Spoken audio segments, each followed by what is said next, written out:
the HPI RS4 MT. In 1998, 1999, this was one of the hot, popular products.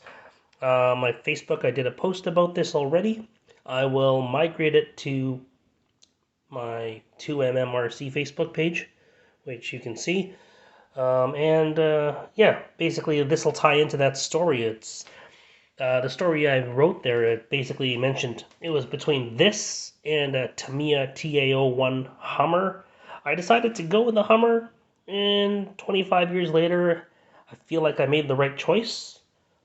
25 years later, I also stumbled upon this and picked it up, completely dismantled it and reassembled it, and yeah, just wanted to talk about it in more detail because I don't see a lot of information about this truck online. So what made this truck popular in the late 90s and early 2000s? It was a stadium truck. It was four-wheel drive, which was really cool at the time. And it was belt drive. It had a slipper clutch, and it had cool chrome wheels with on-road, fancy-looking Fast and Furious type of tires. So it looked like a race truck. It looked like a race truck. Would I race this today? Probably not. Would I have raced it in 1999? I probably would if I had the truck, but I probably would have required a lot of spare parts and hop-ups. So let's remove the body, which, by the way, I ended up cutting a vent. So I just cut out the entire back part here. It looked a little mangled at the time, so I just chopped it right off, and it created some vented cooling, which is nice. The original owner kind of had the jagged wheel wells. I cleaned it up as best as I could using my feminine hygiene product nail file and a little bit of trimming as well. They actually painted the windows too, which was kind of interesting. I added that HPI sticker to cover some of the battle damage. Again, this Tigger the Tiger thing isn't really my thing, but just worked with what I had because I didn't want to buy another HPI RS4 MT body or a reproduction.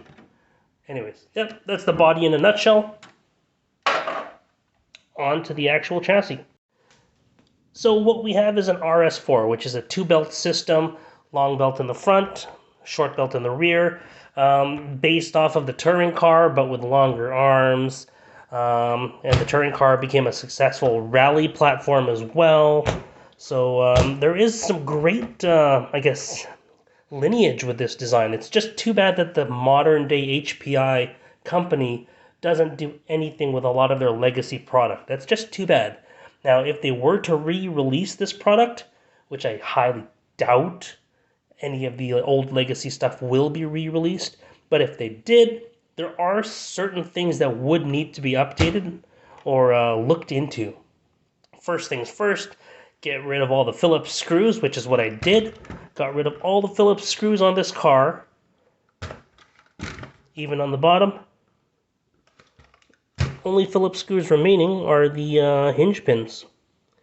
And again, that's just because I didn't want to get any E-clips. This was not a very expensive restoration. It was pretty dirty and messy. I'll attach photographs as well. But yeah, I tried to keep this very period correct. Yeah, just updating where I thought it was necessary. I didn't bother to put a brushless in because that's not period correct. But again, 3mm or M3 screws were available at the time, so I figured I would just do that now and just make things easier for the entire restoration. Standard Futaba servo was in there. Not the 3003, but I went with the older version, which I believe was the S148. Yeah. And I also went with the older speed control as well. I know that the Cyclone was available at the time, but I went with a 410 MC because that's actually what the car came with when I got it. So I figured, you know what? I'll use it. I found an old 19-turn Pilot motor, so I reused that as well.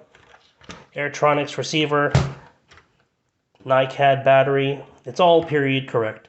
One of the modifications I made was I cleaned up the diffs and I put a little bit of gum and putty in the front. I should have put a little bit more, but being that this is a belt drive, I didn't want to overstrain the drivetrain.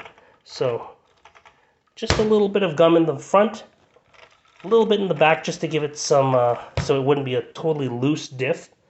I did rebuild the shocks. They are emulsion style, so there's no bladders in them, which is fine. If you build them correctly, they'll be suitable for what the truck was intended for, which was, bashing around with a 27-turn or a 19-turn brush motor, which is exactly what this car has been doing, and it's been suitable for that.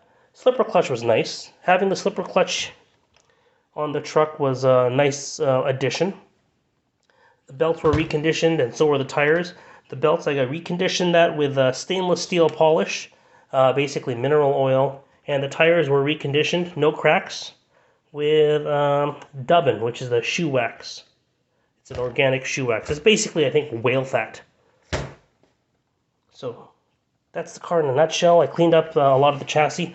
A lot of this was all gray and scratched and dusty. You can still see a lot of the road rash on the bottom, but I did clean a lot of that up.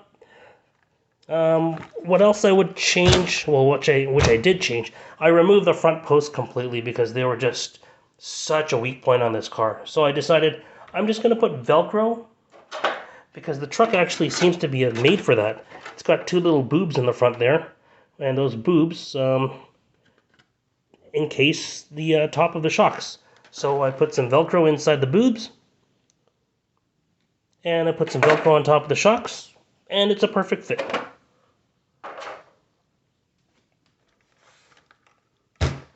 One of the drawbacks that I'm starting to realize with older cars, a lot of the older cars had forward-only speed controls, and that's because there was performance in mind. Now, performance in the 90s is very different from performance today.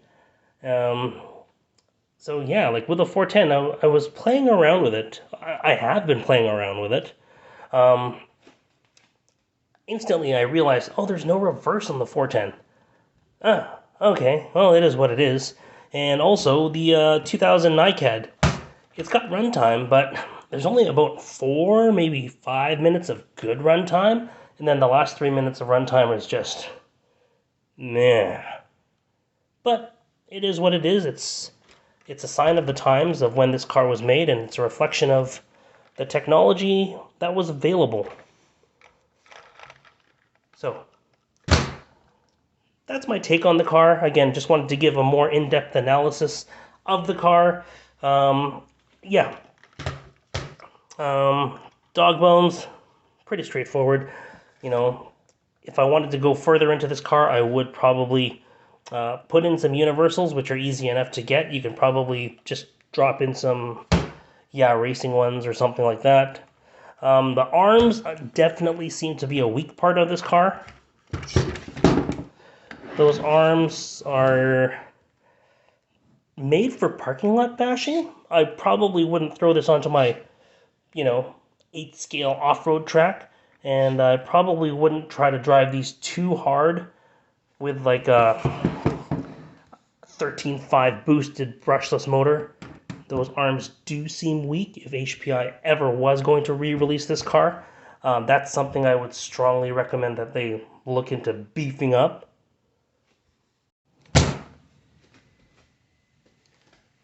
Otherwise, it seems relatively modern with those gear diffs, the belt drive design.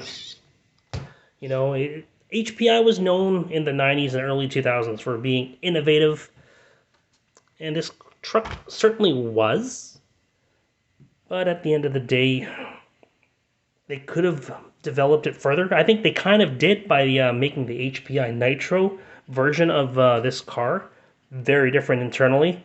Not a lot transfers over, but the company itself just kind of faded into obscurity. It's just really too bad, because this was a great platform, and the company itself was really innovative with a lot of things that they did. This car, the Pro 2, the Pro 3, the Pro 4, the Savage, and then the Baja, and the company that, or the consortium that took it over, is continued with the Savage and the Baja because that's all they kind of know. Apparently, that's my opinion, anyways. Nothing really innovative has come from HPI in the last 15 years, which is too bad. Anyways, that's my take on this. I didn't see too much info online, so I thought I would bring this to everyone's attention. Hopefully, this can be used as a reference for any future rebuilds or restorations of this car. I did enjoy rebuilding and restoring it, so that's for sure. Thanks very much.